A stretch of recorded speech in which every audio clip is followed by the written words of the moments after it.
Good afternoon, everybody. My name is Donna Fiesel, and I'm your host of Donna's Edge television talk show where truth matters. Thank you so much for watching every day, Monday through Friday, beginning at 1 p.m. as I get to ride home with you in the afternoon. You can find us syndicated on Abundant Television, which is found on Roku, Apple TV, and Amazon Fire. And don't forget the podcast on thenewscasters.com. You can still find us on all the social media sites. Can't get away from that. I'm working on a whole bunch of stuff here in South Carolina. I can't wait to tell you about it, but I can't now. I got to keep mom's word. Can't say anything. But anyway, I'm so excited about all the different things that are happening right here. It's just more information to get out there to you. I have my very good friend Rick Staines with me right now. We've known each other for 20 years or something. But anyway, it's been a long time. Yeah. My hair's naturally dark, but Donna. I'm not going to say anything about mine. But anyway, it's a different color than it was back in the day. What, my hair or your hair? Mm-hmm. Yeah, I remember when I was like a youthful 40-year-old. Uh-huh. Yeah, all the women going nuts over there. Everybody wanted your autograph. I mean, people would stop me and I'd think, oh, they're going to stop and talk to me. They wanted to ask me about you instead. And I'd be like, he's my brother. Leave him alone. Yeah. You know, I used to cop a bad time for all of that. Yeah, I know you did. It wasn't my fault. They were just asking me about you. Hey, it is what it is. I'm fine with it. Not a problem. I think it's the English accent. People keep saying that. People keep telling me that I have a radio voice too, and I'm like, yeah. You do, Rick. I've been telling you that for years. Listen to your sister. Your wife. Okay, sis. But thank you for being with me. It's always so much fun. Folks love the candid conversations we have. And I just got, Cracker Barrel's going to be right there. Okay, so your thought about Cracker Barrel and the fiasco that has been with that. Well, you'd think by now that the most recent one before that, from my perspective, was Jaguar. And Jaguar have a very solid brand. They have a solid logo, and when you see the name Jaguar, it's the font and everything. Mm-hmm. And they go and change it, and not only that, really work with their advertising and just the way they present in the cars. Lost market value literally overnight, and I don't know if Jaguar can survive now. They're not selling any cars because no one wants to drive anything with that new Jaguar logo. So then you got Cracker Barrel. And the woman who brought this up and was talking about it, she needs to be fired, because you're taking something where it's a predominant. I think it's a predominantly Southern thing anyway. Yeah, it is. So it's more so in the South, and you're taking something and literally taking the historic out of it and just leaving you with a blank nothing. And then not only that, they went and changed the inside of they were showing you what they wanted the inside of the mm-hmm. And it was all like white. It's like, where are you going? And they lost so much money, literally, just by overnight. Yes, millions and millions of dollars just disappeared off their stock value, and you're going like, okay. And then this morning when I saw it, I was like, oh wow. Somebody at last has said, okay, no, we're not going to rebrand this. We're just going to stick with the old brand. Good for you. Welcome to America. Yeah, but I'm still not going to go because their food is horrid. The food has went down years. I haven't been there in a long time anyway, so it had really nothing to do with the logo. I could care less. No, it's all frozen, and I can attest to that because when the tornado hit Coleman, mm-hmm. my job was to go sit outside and look after the Cracker Barrel. Mm-hmm. And they brought in a frozen truck, and I'm like, why are they bringing in a frozen truck? Oh, that's for all the food. Fresh. Yes, there was nothing fresh in there at all. Yeah, I could have told you that. It was just, I don't know. The only thing I really liked about it was those little triangle peg things. Did you see they rebranded the new peg thing? It just had two holes and one peg. No. Someone was joking, saying that after the rebrand, they're going to do the peg thing, and they just literally had one peg, one and two holes. I love people sometimes. It doesn't sound like it wouldn't happen. That's the problem with this whole thing. I mean, because I took you seriously. It really does sound like something somebody would do. We live in that kind of world now where if someone suggests something, you go like, is there any validity to this? Because you know that someone would suggest it. I mean, I actually have one of those triangle things, and I'm glad I have it, because sometimes it's, I mean, I know I can do it now.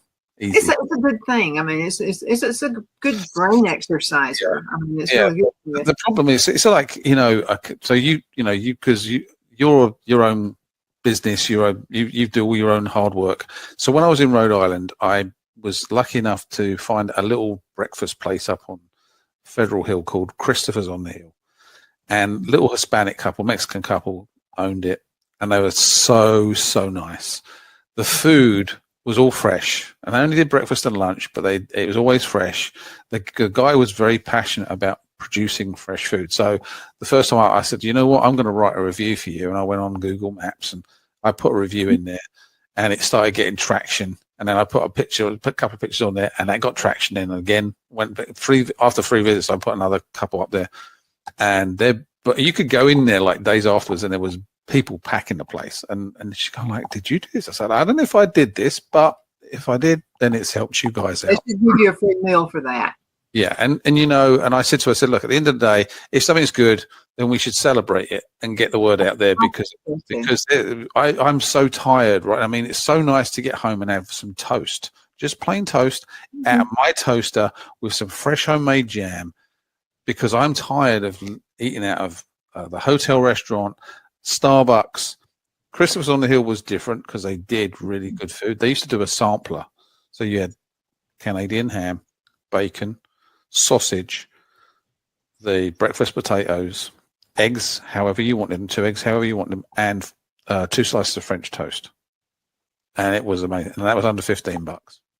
Wow. Yeah, it's really, really good. Look, on McDonald's has been $10 easy. So we're only going to do up to here because, I'm a little bit portly right now. So much weight. Because the trouble is, when you work in the field, is that, your diet and your sleep go out the window.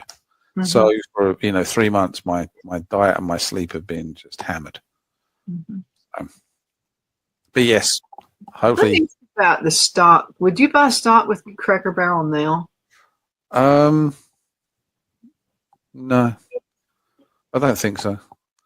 I think, the trouble is you've got all these people that are put into positions of power, that you've got somebody who made a really, really serious error. Yeah. And will she get punished for it? I mean, I hope so, because, you can't take an established brand like that and kill it. But it seems to be more common now that they want to do this. They just want to kill the brand. Do you know who's on the board of directors? Go on. BlackRock. Oh, well, there you go. Well, they don't need to worry about losing any money then, because they own pretty much everything. There's only it's like the View television show that like 5 people watch it, and that's probably their mothers watch it, maybe. And they're still on the air. There was a time when, Tom Williams at the TV station you and I were in Anniston, Alabama, would have said, Donna, sorry, I love you and everything, but you don't have an audience. He would have said go. Right. Yeah. If you're making decisions that are actually costing you money, losing you airtime, sales, anything like that, then you're gone. Mm-hmm. I mean, you've got to have positive input to if you're working for a company and you don't have any positive input, regardless of where you are on the company, then why should you be there? That's the whole idea. This person who made the stupid bonehead decision with Cracker Barrel should be gone. If it were my company, she'd be gone. Yeah. Well, true. They should be, but whether it happens or not, I know, because we live in this woke world now. Yeah. And then another thing, I think a lot of people probably steered away. Duck Dynasty had a product in the Cracker Barrel stores, and they took it out. Do you remember when that happened a few years ago? They lost a lot of customers when that happened. Yeah, because if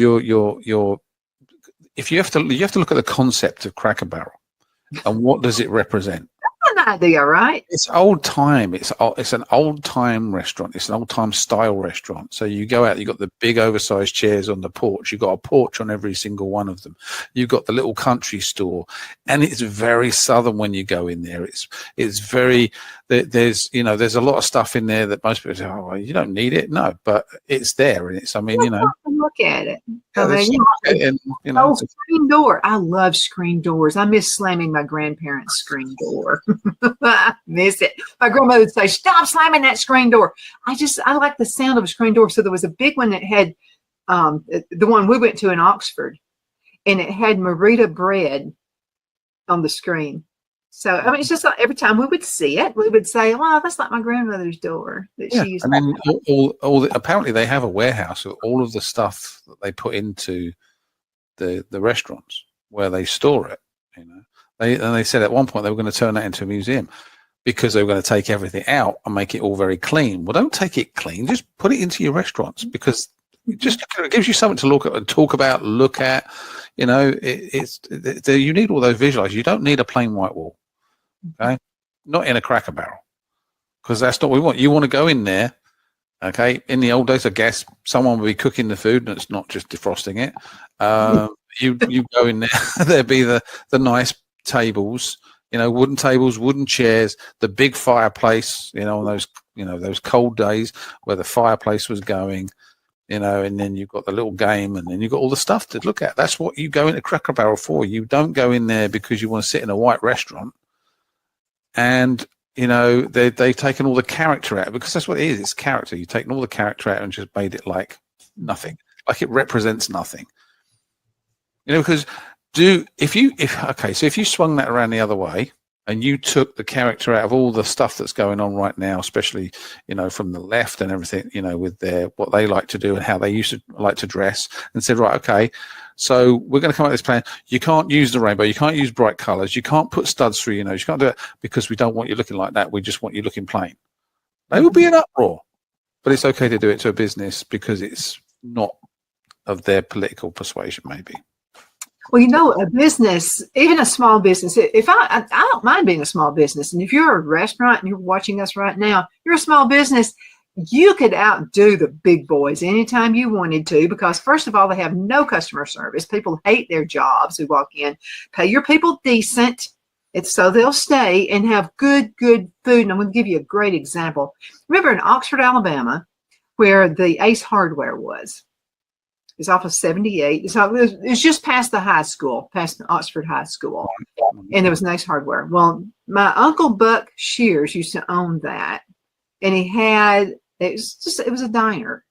But I'll have to tell you what people came for, and that was the coleslaw. Apparently, he had the best coleslaw in the world. He had 3 daughters who helped him run it. He wouldn't even give them the recipe. He was afraid they would give it to some other restaurant owner or something. So he never gave it to him. But my grandmother figured it out. And so he had a little bit of pineapple, and there was something else that she figured out was in it. And she said, "Buck, I know what you put in it." And so it was Christmas, and she said, "Taste some of this." And he said, "That came from my restaurant." She said, "I just made my point. I figured out your recipe." Oh. So anyway, so he was known for that. People would come from everywhere. They would get off of I-20 back before he sold out to the Ace Hardware store. They would stop off of I-20 just to get the coleslaw. Right. But I'm going to tell you what, his customer service was impeccable. You could not work for him if you didn't look up at people as they were walking to the door and say, because his business was busy. So he expected every employee to look up when someone came in the door and say, "I will be with you in just a few minutes," and smile. And he would say, "Don't have that I'm hurried look on your face." Right. Yep. See, that's how he did it. And he beat out all the big ones. He just retired and sold. You can. I mean, it's like that little restaurant in Rhode Island, in Providence. You walk through the door, there's a welcome. Whenever they do something for you and you say, "Well, thank you," and they go, "Thank you very much," and there's a politeness about it, and they want to talk. They kept asking me when my wife was coming back into town because she was working in Boston. Mm-hmm. Yeah, so they remember, and then I gave all leaflets out and said, "Go eat here because these people are good to my workers." So they went up there, and one of them was like Rainey. She was lovely. She's from Texas, black lady, funny, just full of life. And she goes, well, my boss told me to come here and eat. And they're like, oh, who's that? And she goes, you know, the silverhead guy, Rick. And, oh, yeah, Rick. And, but you build a relationship. But that all stems from the fact that they run the business and they have great customer service because they look after their customers, because their customers are valuable to them, because obviously they're not on the main road. They're not on the main, they're just off the side of the main road. Mm-hmm. I only went past because I was going to the laundry and I was looking, I thought, oh, I'll try that. Mm-hmm. And then when I took Tanya there, she's like, it's got no ratings. I'm like, well, we'll change that. I said, let's just try it because, you know, it's a path untrod. So let's try it.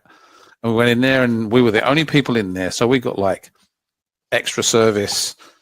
Really nice. I said, I love this. I love the fact that we could go there and eat. And that's what business is all about. You build a business by being, you know, you should be nice to people. Build your customer service up because it does help. It does. But I will say this. On the other hand, there's a place in Chicago. I would go back again. This was the rudest waitress on earth. I mean, she was so we had a long flight. It was delayed. I was starving to death. And so we go in and of course there's a million Geno's pizzas, but it's off of Magnificent Mile. And I think about 3 or 4 of them there. But anyway, there's one in particular I went to, and it looks like a shack. I mean, it looks like, is it safe to eat here? But it had been recommended, see, by other people and said, and if you ever go there. So I went and I looked at it. First of all, the woman didn't seem to like me because I was from the South. And so I said, I am starving to death. She said, what do you want? And I said, I want the biggest pizza you have.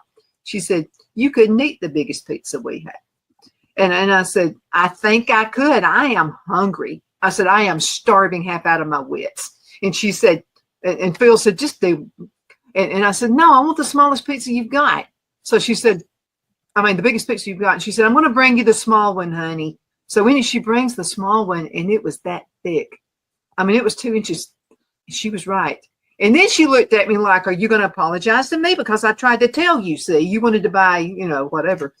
But I'm going to tell you, that's the best pizza I've ever had. I still remember that pizza. It's the traditional Chicago deep pan. Yeah.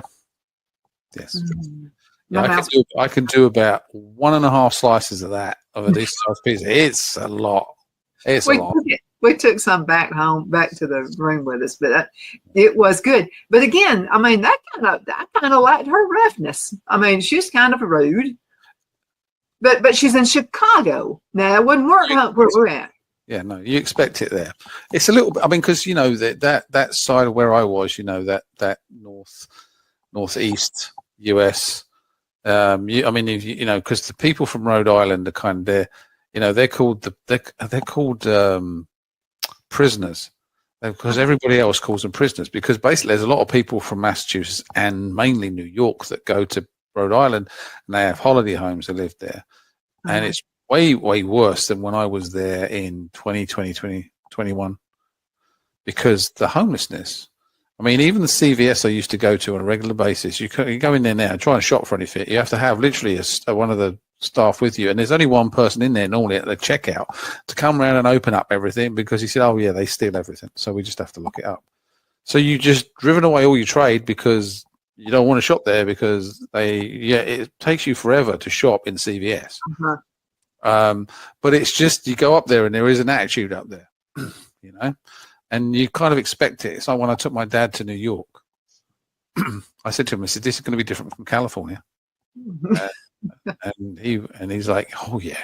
I said, but as long as you know and you expect it, it's kind of cool. It's funny, but you wouldn't get away with this like in the South or on other places. Because here, you know, politeness wins you. You have to be. You know what Phil said? Phil said, I bet that's probably the nicest woman on earth.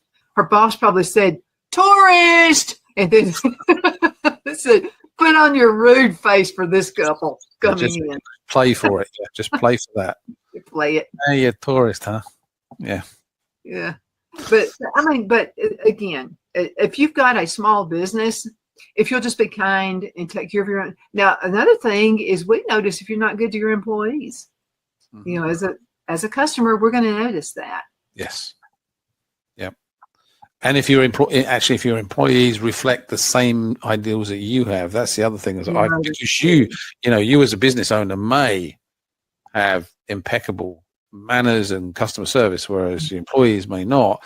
Like, the couple of the people at the restaurant, they were nice, they were pleasant, but they weren't. I'd say you need to knock it up a couple of levels to get to where the owners are, because the owners just like literally, they're on a win. In fact, they were going back. They said we're closing the restaurant from the 22nd of this month until the 28th, because they were going back to Mexico for the first time in 35 years. Wow. Yeah. So, and she said, the only reason I'm going is because my mum, it's going to be a last visit there, and she wanted to go. And I'm like, can I go? Because I haven't been there for so long. I mean, that's a long time in the US. So they are embedded in the US. I mean, we can go into a whole new subject of all this stuff that people post up about immigration and everything else. But, I've got nothing wrong about people who come through a legal process and they work hard and they live the American dream and they've adapted to, out of the system here, and I get I get really mad. My brother-in-law posted up something like that, and I'm like, why are you saying that? I'm here. I got through a legal process. I had to pay money to go through a legal process. You want to give these people, like, there's no paperwork, there's no tracking. Oh, here's a phone. Here's a few $1,000s. We'll even put you up in a hotel. We'll give you an EBT card so you can get free food. What do I get? If I got stopped on a DUI, they can ship me back home. And I'd lose everything. These people, they would be bailed out and free to do whatever they want to do. My daughter-in-law, nobody gets more upset than she does. She's from Russia, for goodness sake. She was brought here when she was 9 years old. She was, the first thing they did was hire tutors so she could speak English. And I mean, she knows more American history than most Americans know. And I mean, she loves America. And I think I told you before about Brad will not take her to the grocery store on particular days of the month, because this is what she does. She's still got some Russian in her, okay? So what she'll do is she'll look at their cart, which doesn't have like hams and roast and steaks and all that.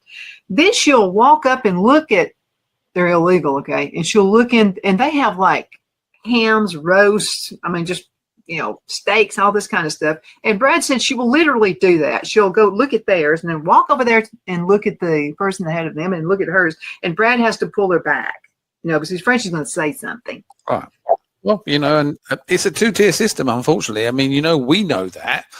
And, I'm sure that the people who like go on their little benders and rants about all this stuff, and they're all talking junk. I actually found one this morning. It was kind of funny about, don't rib Obama that not achieving anything. And then it was like all of these points about all the stuff that he achieved, that he actually got a student grant, a foreign aid student grant, even though he was supposed to have been born in America. It's all these stuff that he'd done. It was actually very funny. I mean, but also very true. Kind of like Pocahontas, who claimed to be an Indian and gets all these grants. And she goes, that's not right. As a matter of fact, that's a slap in the face for people who are actually Indians. I've got an Indian in me, Blackfoot Indian. I mean, you can't tell it from my pale face, but anyway, I do have Indian in me, and it was through mother's side of the family on my great grandmother's side of the family. Right. So I mean, I could actually, I could claim something. Yeah, if you was to look at it, I mean, how many? We know, because we've had nurses working on reservations, and they're saying the reservation hospitals is a sad place to be. There's no work. There's no work on the reservations. If there's no work, then what do? They turn to the thing they've always done. They turn to drink. They drink. They get drunk. They get stopped by the police. They get arrested. And they got there's nothing, because the government will tell you, oh yeah, it's all about the Native Americans. They have never given them much. They've just given them a patch of land and said, hey, there you go, have at it. Okay. It's a very cruel world, and these people go on about, oh yeah, well it was their country first. Yeah, that was their country, but the world's been colonized. Okay, colonial people, they travel, they come in and they colonize the place. They then build up a country. They build up rules, regulations. You try half of this stuff in any other nation, and I guarantee you wouldn't get away with it, because they do have rules and regulations. Even Canada has rules and regulations. You can't just walk across the border and go live there. You can't even go work there unless you have the right paperwork. If you have a laptop with you, you ain't getting in that country. If they think that you're there for pleasure and you've got a laptop with you, you're on business. and they can be really funny about it. That is true. We went to Niagara Falls and crossed over the border. It was almost like I had to give them a pint of blood. I mean, it was just, they had to check us out because we wanted to see the Canadian side of Niagara Falls. So, I mean, way it is. Yeah, I mean, it always amazes me when people go, "Well, I'm going to go live in here," and you've got all these celebrities now going like, what was it? What was the last one? The late night talk show host. He's now got his Italian passport. Good luck. I mean, yes, it's a beautiful country, but you know what? It's also a country of rules and regulations that you're going to have to obey because you have a Italian passport. You're classed as Italian. Go live it, but understand that when they say you can't do this and you can't do that, and we do this, yes. It is what it is. Whereas here, to be honest with you, most of the time, all these the stories about them stopping people from coming back into the country or don't leave your country unless you've got this. Okay, one, there's got to be something in your background to affect that, because if you are legal and you have the legal documents to be here, they can't do anything. You have a legal right to be here. The only reason they can do anything is if you've done something to break the rules and regulations to do with having that document. Mm-hmm. So, I mean, that's it in a nutshell, right? I mean, you've got to follow rules wherever you go. Yeah. I mean, they want. I saw a car. There was a car in. In a democracy, no one is above the law. I kept walking past this at the hotel, and I'm like, it's a Democrat. It's a Democrat, and that's aimed at Trump. But what if? Okay, so Obama comes in the fire, which he is, and Joe Biden. So Joe Biden, there was a thing that popped up the other week, voted the best president in U.S. history. It's like, Biden? Yeah, who did that? Who did that? Someone with two brain cells, and one's out looking for the one that's missing, because there's no way that he would even qualify for that. There's no way. I know something he was the best at, being stupid. Yeah. If that's what they're basing it on, dividing the country, he was really good at that.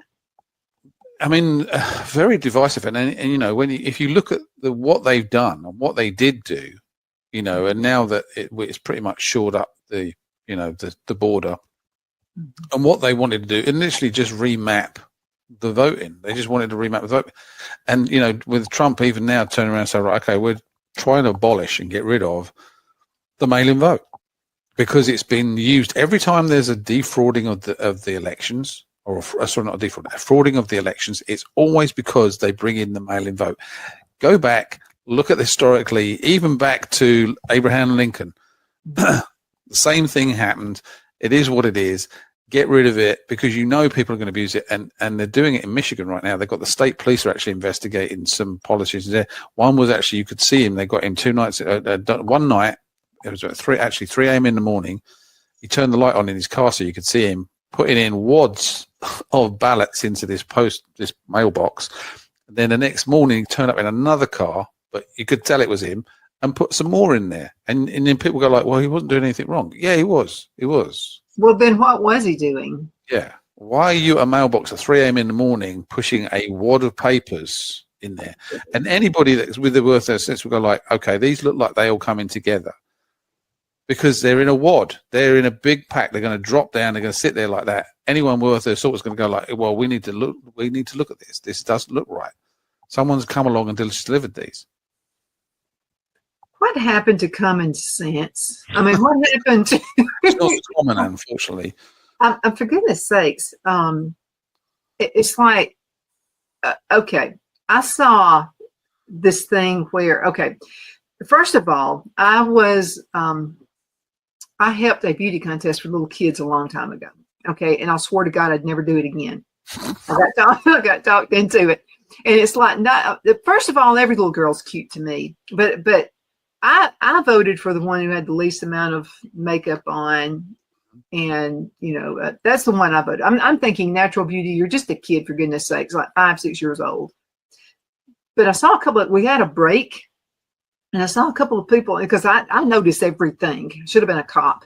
So, but I noticed everything. So there were a couple of guys, different areas of watching the whole beauty contest. And I saw one, he thought he was all that in a bag of chips. So I thought, well, I'm going to deflate his ego just a little bit. So I walked over to him and I said, because I'm thinking, I don't think he's got anybody here. He's just looking at the little kids in a sexual way because I saw him. And so I just walked up to him and I said, do you have a grandchild in here? And that ticked him off because I said like he would be old enough to have a grandchild. So anyway, I just had to say that. And I said, which one is your grandchild? I said that. Well, that made him mad. I think he knew I was on to him.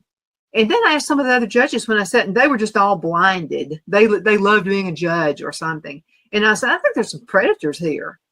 I mean, they're with nobody, and it just seems they feel dirty to me. There's an aura around these people. And I mean, you know, whatever your sexual orientation is, I don't give a rip. But no, when it comes to kids, I draw the line there. Yeah. No, I agree with you. I mean, you know. But nobody was noticing this. And they were looking at me like I was crazy just grasping straws at something. But no, there was something there. It's funny how people, as we were talking about the other day, because, you know, when we're in the field and we're on a strike, especially when we wear anything with our company logo on there. I mean, I tell people like, look, you're going into, especially in like Chicago, because it's very anywhere there's a lot of like unions. Said, make sure that when you go to the store, you don't take your top off. Go wear something else, because they'll jump you for that. I said, I've actually been downtown Chicago. I had to go with a client, whole bus full of them, because they needed security. So I drove all the way over from Detroit to Chicago, rode into, and they were going to pay me 12 hours for basically like, 6 hours work. Because they have to have security on a minibus if it's got alcohol. So they had alcohol. I wasn't drinking. They were drinking. We get there. I'm thinking that, well, they got a ticket for me to go in. They're like, oh, no, we ain't got a ticket for you. Think about that. Yeah, we'll see you in, after the game. I'm like, great. You've just dropped me in downtown Chicago by the Cubs. I'm wearing Huffmaster logo because I'm doing a corporate job. I had to literally hide for 4 hours.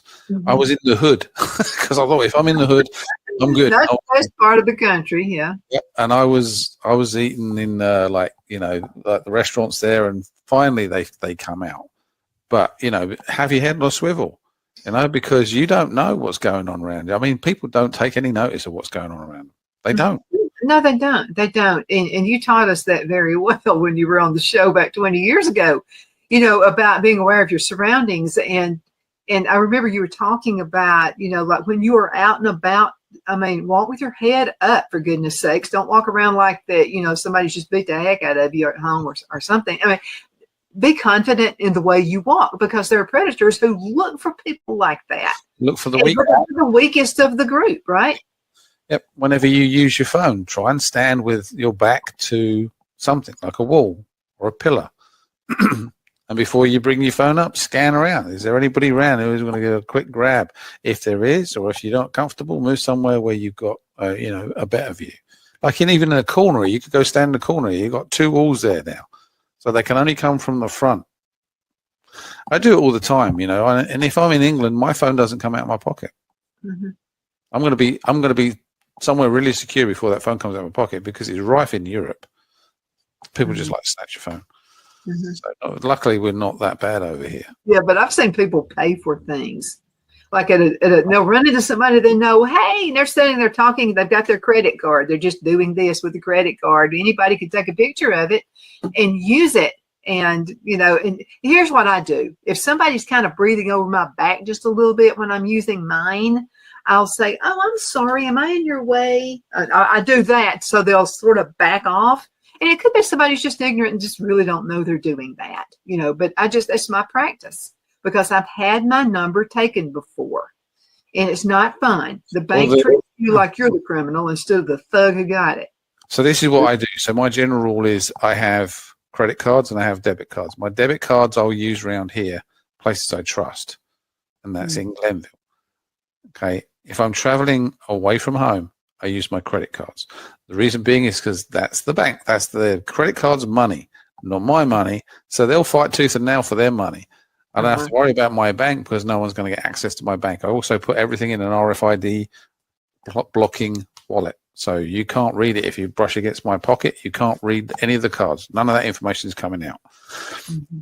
You just have to make sure that, well, obviously when you're traveling anywhere, is make sure that you've got all of the things covered. Make sure that you're doing everything you can to minimize things going wrong. That doesn't always work, because sometimes stuff just happens. But as long as you've taken all the precautions, you should be okay. What happened with mine, we were living in Charlotte, North Carolina at the time, and it was a flake who worked at the Mecklenburg Power Company. And so all of a sudden, I asked Phil, it was around Christmas time, and I said, did you spend something on me, like $500 at Walmart for Christmas? And I'm thinking, he used his card used mine instead of his card. And he said, why would I use your card? If I'm going to buy you something, it'll be with my card. So I said, well, $500 has been out of my account. So I called Walmart, and of course they said, you got to wait 24 hours. That gives thugs longer even to get more money out of your account. But anyway, and I called the bank, and who treated me like I was the criminal. I had to talk from the ground up. That was my debit card. And so, but what happened there is we paid, another incident is where we actually paid for the power bill, and I used a check. Well, there was an idiot working at the Mecklenburg Electrical Company, and they took my routing number and my checking number. Wow. Made up some fake checks and went to Walmart and sent them. Wow. That's right. So you've got to be really careful. I've had it done. I mean, I'm not fallible. I mean,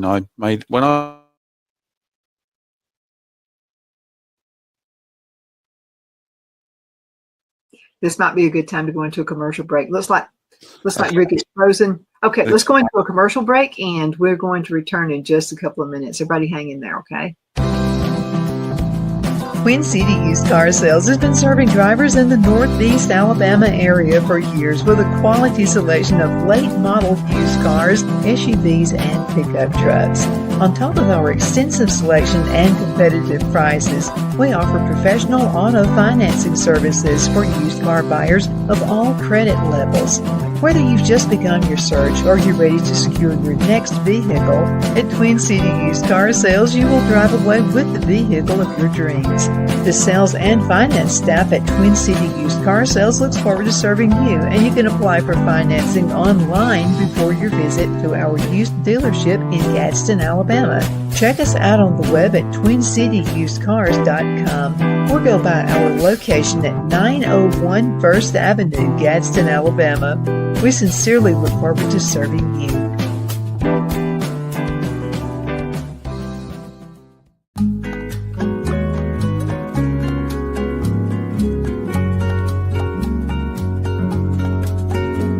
At Lamone's Mexican Restaurant, located in Henniger, Alabama, and voted Best Mexican Restaurant of DeKalb County, Alabama 2020, we're here to serve you with authentic Mexican cuisine. Order easily online by going to lamonsmex.com or call 256-657-3999 to place your order. We're open Sunday through Thursday, 11 a.m. to 9 p.m. and Friday and Saturday, 11 a.m. to 10 p.m. Whether you're celebrating a cozy date night for two or a celebration for a crowd, at Lamone's you'll love our atmosphere and friendly servers. Thank you for dining with Lamone's Mexican Restaurant.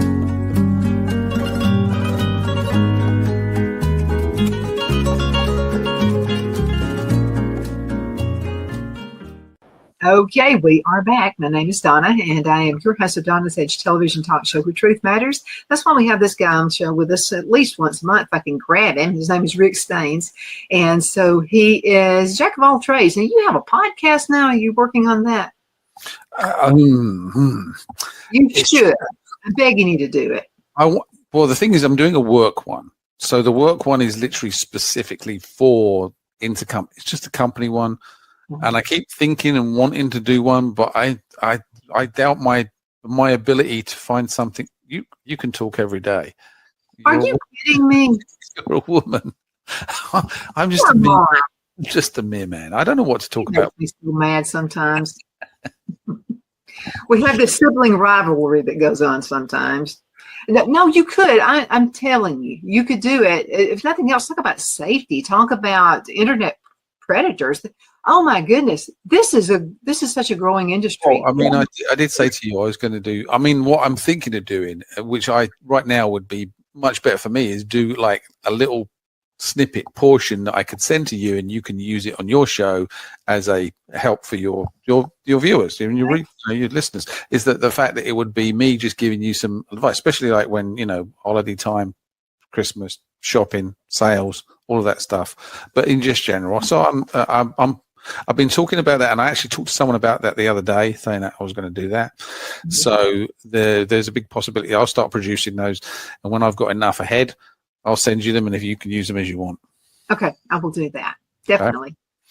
Okay. I'll even look professional. I'm not like today with my bouffant hair. I woke up this morning. I went to bed with wet hair, and I woke up this morning and it's like I look like something out of the 1800s. I actually know, yeah. And I would tell you, I would love to have something to make fun of you about, but no, your headpiece thing that you got on there. What about that? Covers it. I can't see why I got it on there specifically, because I needed to crush it down a little bit because oh, okay. He's really not even my little Lord Fauntleroy. It was like there you go.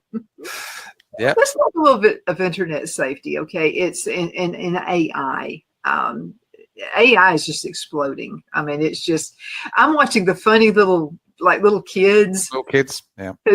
Those are so funny. I used to love to watch the Golden Girls, and there are 4 little babies they use for each one of the Golden Girls, and it is hilarious. I love watching those, and it is funny and it's really cute. However, the predators are coming out now.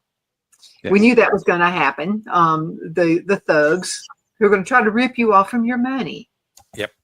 And the funny thing about AI is actually there's already talk of it being superseded by synth AI, which is synthetic in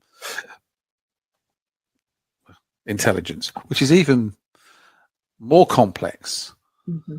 And so we're in a growth age right now. I mean, as a species, humans grow very, very quickly, especially these days.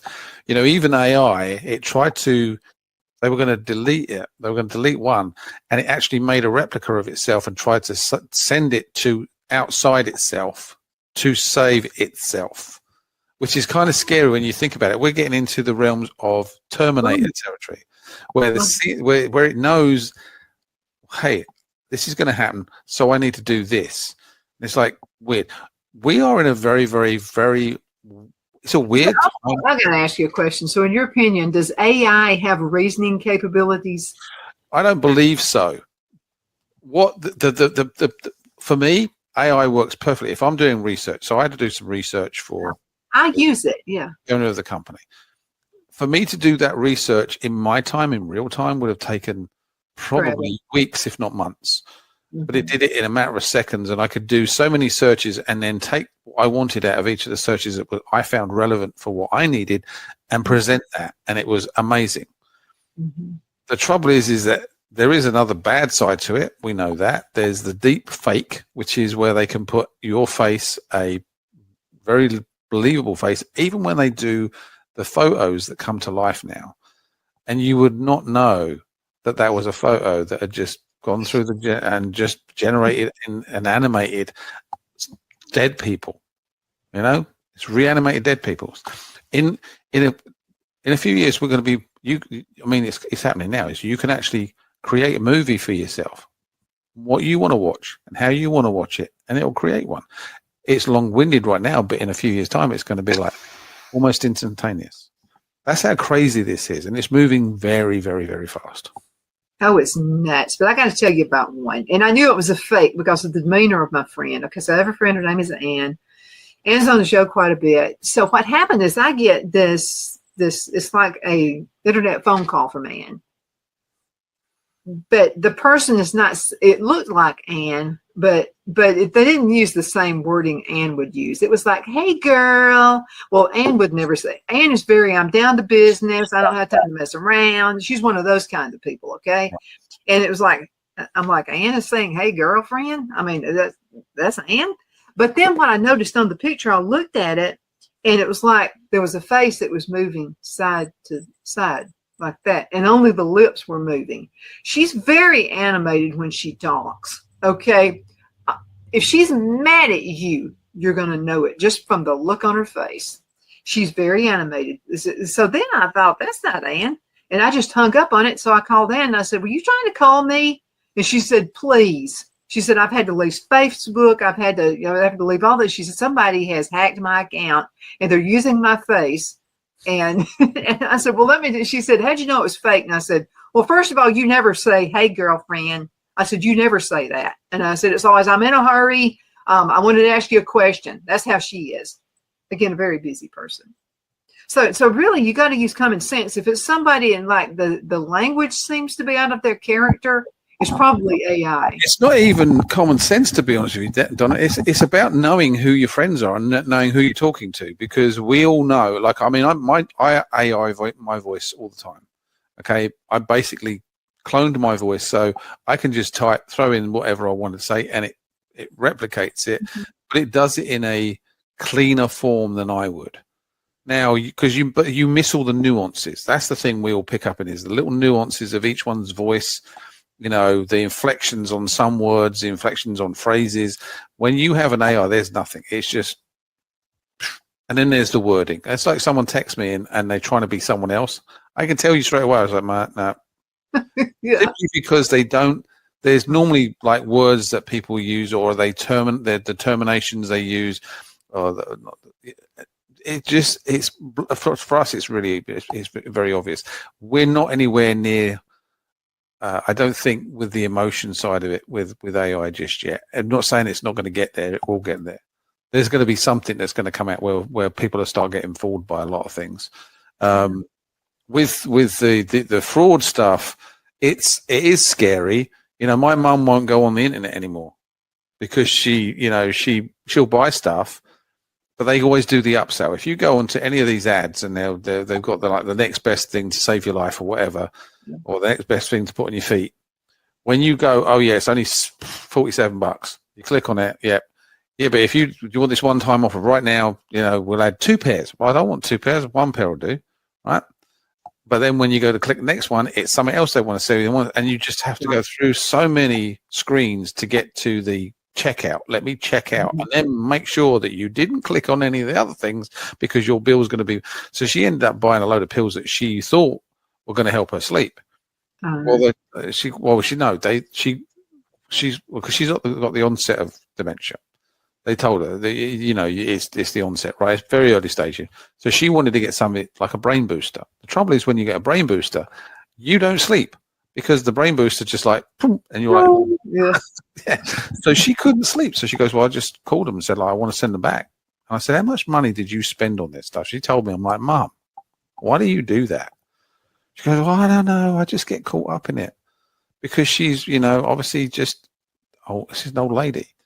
And I said, start asking either me to do it or Becky or somebody else, because you're going to go through this more often than not. That's what we do with Mother. Mother's a beautiful woman. And so she's been on the internet several times. She's met several guys on the internet. So I had to take her cell phone away from her. And I had told her, it's like I'm the mother. Mm-hmm. But now, really, Rick, Mother. I've been the mother anyway all my life. So she's always been the daughter. And I've always had to tell her what to do, or what not to do. And so she's met somebody on the internet and they were fake. As I said, first of all, we've talked about this before. I said, they're always military. They're always widowed. And by the way, they're always about 20 years younger than her. But anyway, so like I'm older than they are.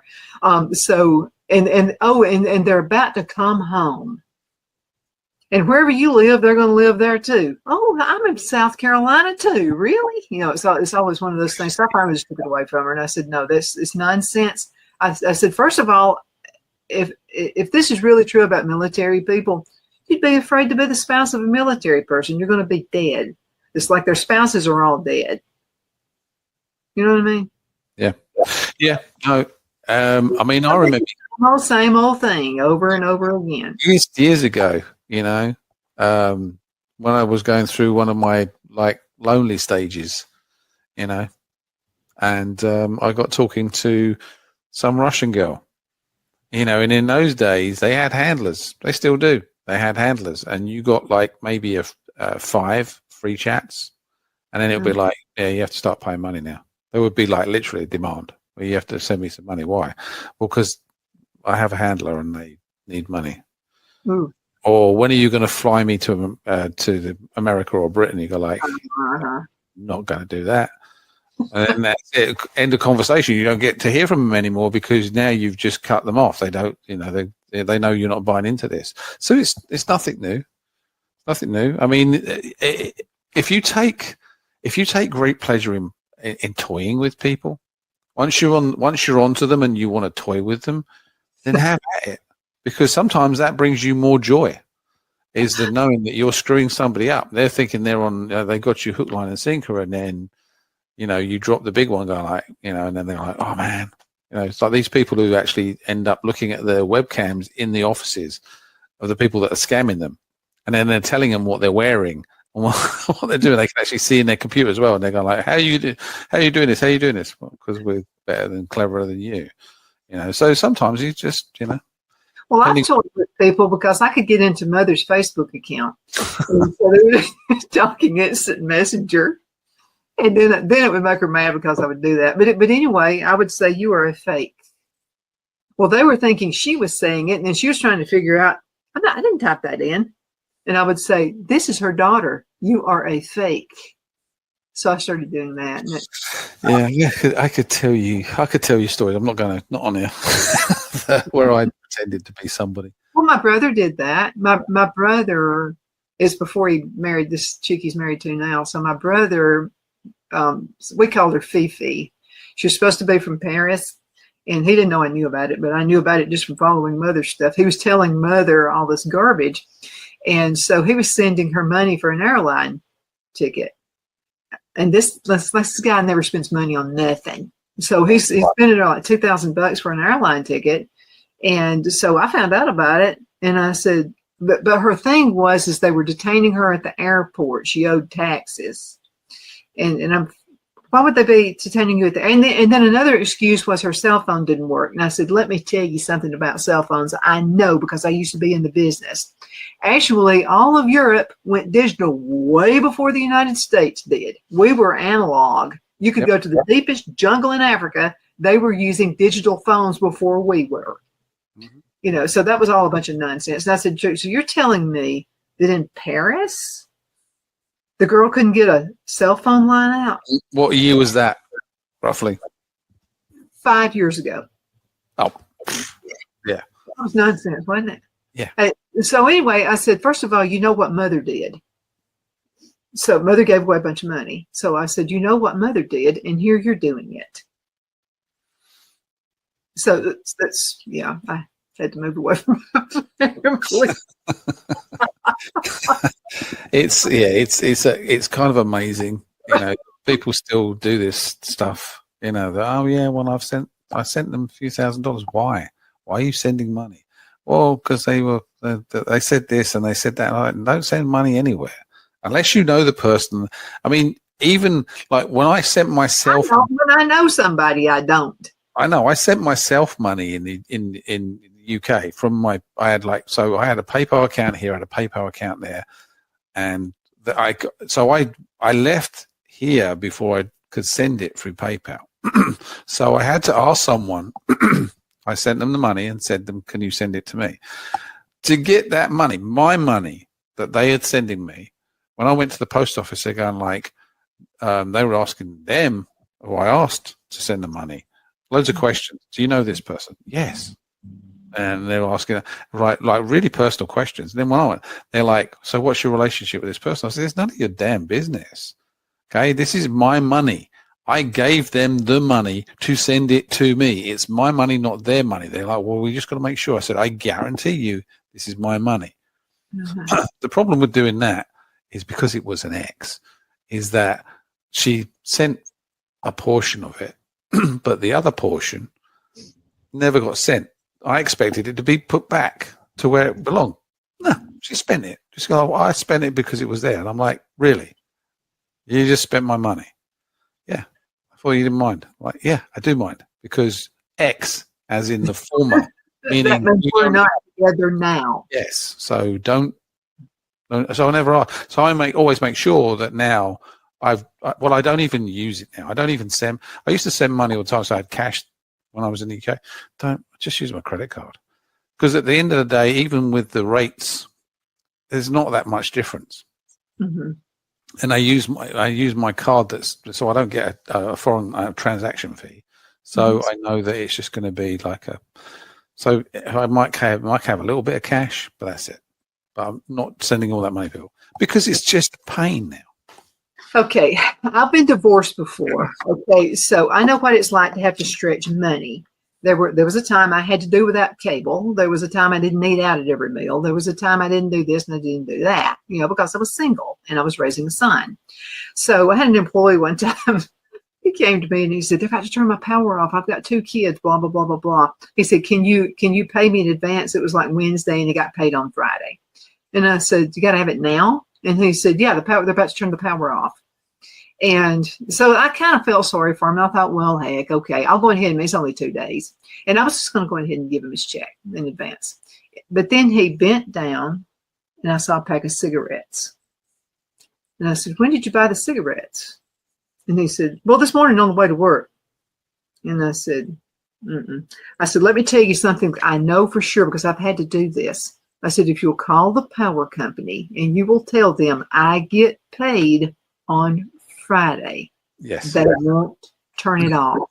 I know because numerous times I've had to do that.